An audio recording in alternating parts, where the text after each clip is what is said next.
విద్యార్థులు శాస్త్ర సాంకేతిక రంగాల్లో రాణించి దేశ గర్వించదగ మేధావులుగా ఎదగాలని కాటారం డీఎస్పీ జి రామ్మోహన్ రెడ్డి అన్నారు. జయశంకర్ భూపాలపల్లి జిల్లా కాటారం మండల కేంద్రంలోని ఆదర్శ విద్యాలయంలో గణిత దినోత్సవాన్ని పురస్కరించుకొని ఏర్పాటు చేసి మ్యాథ్స్ ఫెయిర్లో డీఎస్పీ ముఖ్య అతిథిగా పాల్గొన్నారు. విద్యార్థులు రూపొందించి ప్రదర్శనల పలు గణిత శాస్త్రం ప్రాజెక్టులు వివిధ నలుమూలలు ఎస్ఐ అభినవ్తో కలిసి ఆసక్తిగా తిలకించారు. ఈ సందర్భంగా కాటారం డీఎస్పీ మాట్లాడుతూ ప్రఖ్యాత గణిత శాస్త్రవేత్త శ్రీనివాస్ రామానుజన్ను స్ఫూర్తిగా తీసుకొని విద్యార్థులు గణితంలో రాణిస్తూ అన్ని అంశాలపై పట్టు సాధించాలన్నారు. ప్రతి ఒక్కరూ శాస్త్రీయ దృక్పథాన్ని అలవర్చుకొని శాస్త్ర సాంకేతిక విజ్ఞానాన్ని భవిష్యత్తు తరాలకు వినియోగపడేలా నూతన ఆవిష్కరణలు సిద్ధం చేయాలని ఆకాంక్షించారు.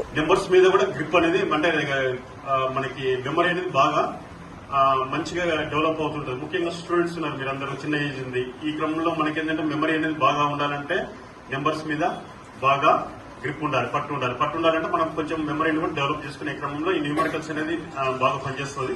కాబట్టి ఇది ఒకటి ఉంది. తర్వాత నెక్స్ట్ వచ్చేసి మనకి చెప్పినారు ఇంతకుముందు ఎస్ఐ గారు చెప్పినట్టుగా ప్రతి ఒక్కరికి కూడా ఇప్పుడు ఇవి టేబుల్స్ ఉంటుంది. 1 to 10 టేబుల్, 1 to 20 టేబుల్ ఉంది.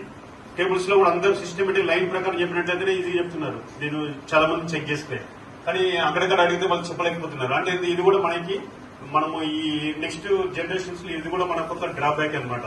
ఏంటి, మనకు సిస్టమేటిక్ అడిగితేనే చెప్పడం, లేదంటే మధ్య మధ్య చెప్పలేకపోవడం. అంటే ఏంటంటే మనం ఒక దానికి అలవాటు పడి టెక్నాలజీని ఇంప్రూవ్ చేసుకుంటూ పోతున్నాం, కానీ మనకు ఉన్నటువంటి బేసిక్ ఇన్స్టింక్ట్స్ ఉంటారు. దీనికి ఏముంది, మనకు బేసికల్ గా ఉన్నటువంటి మెమరీ అంతా కూడా లాస్ అయిపోతున్నాం. కాబట్టి మనం ఏం చేయాలి, ఎప్పటికప్పుడు లెక్కల మీద బాగా పట్టుండాలంటే నెంబర్స్, టేబుల్స్ బాగా చదవాలి.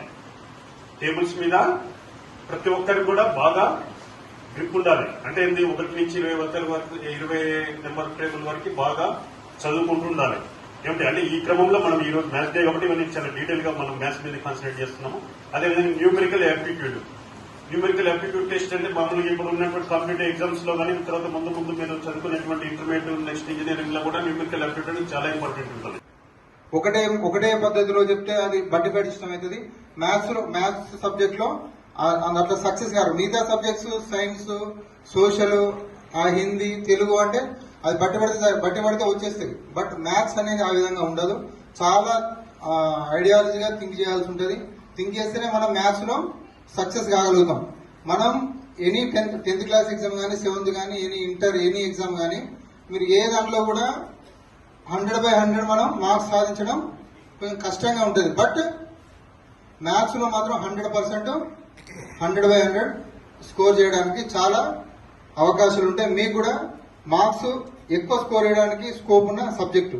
కాబట్టి ప్రతి ఒక్కరు కూడా ఈ మ్యాథ్స్ ని స్పెషల్ కాన్సన్ట్రేషన్ తీసుకొని అందరూ కూడా ఈ మ్యాథ్స్ లో బాగా కాన్సన్ట్రేషన్ చేయాలి. ఎందుకంటే మీ కెరియర్ నెక్స్ట్ ఫ్యూచర్ లో IAS లో, IPS లో, తర్వాత పోలీస్ డిపార్ట్మెంట్ రావాల్సుకున్నారు. ప్రతి ఒక్కరు కూడా ఇప్పటి నుండే మ్యాథ్స్ మీద మంచి అవగాహనతో ఉంటేనే మీరు ముందు జరిగే కాంపిటేటివ్ ఎగ్జామ్స్ లో సక్సెస్ కాగలుగుతారు.